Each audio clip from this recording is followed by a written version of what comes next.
these guys, Stan and Ollie, for the first film in this review series, this is the one where they actually turn on the living cartoon characters. But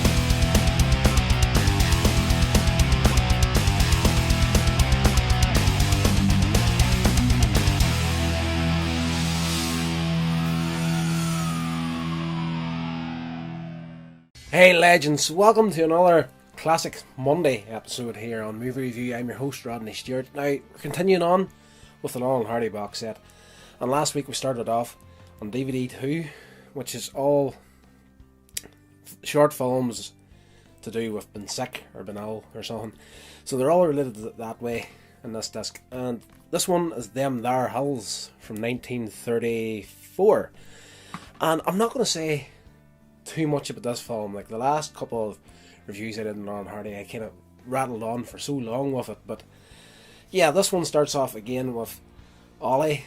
He's got a broken foot, and the doctor's there to check him out, and he recommends that they, get away somewhere and just get some fresh air and whatnot, just to clear his head and whatnot. And him and Stan decide to get a little caravan and go up into the hills for a little bit of relaxation. So while they're on the way up there, we cut to this little cabin in the woods.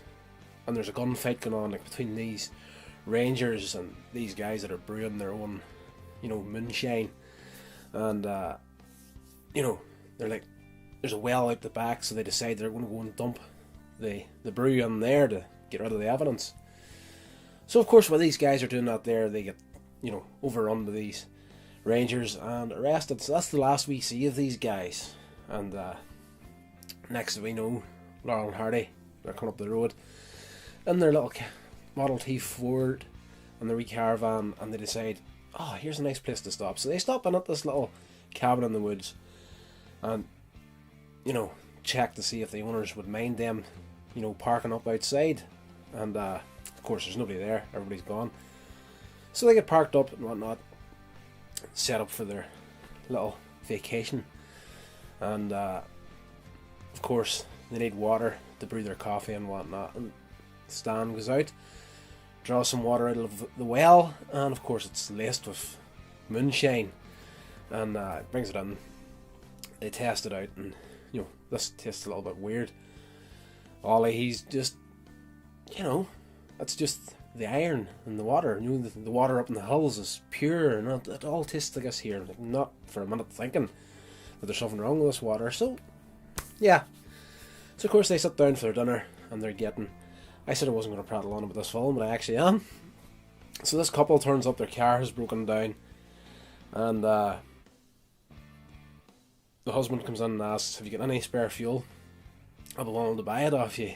So, of course, they've got a spare little tank. The husband gets it, he goes off to get the car again. The wife stays with Stan and Ollie.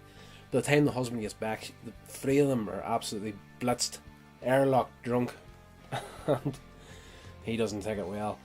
And he goes in, there's a massive confrontation between the husband and Stan and Ollie, and it's all slapstick. Like, the guy punches Ollie. The guy punches Ollie, and I said Ollie again, Ollie. This guy, he punches Ollie in the nose, and every time he does that, Stan does something against him. Like, it's just pure slapstick gold where, if somebody goes to do something on someone else, the person that's receiving this just stands and lets it happen to them. And when that's over, he does something to them in return. Hilarious. Stan gets up, cuts a chunk off the top of your guy's hair, covers his chin in molasses and sticks it on so it looks like a goatee. And it's just stupid stuff they got there. And these guys, Stan and Ollie, for the first film in this review series, this is the one where they actually turn on the living cartoon characters. By the end of this film, the guy just... I'm not even going to tell you. Just the ending sequence to this movie is just so comical and so cartoon in nature that it has to be seen to be believed. So I'm not even going to tell you what happens. Just go and check it out. This is definitely one of my favourites of all the Laurel and Hardy films, even though it's a short film. It's only 15 to 20 minutes long, I think. And like, I can't even tell you how long the film was. It was that enjoyable. It just flew past. But for a rock and roll rating for this film, I'm going to give it a great, because it is a fantastic little film and you need to go check it out.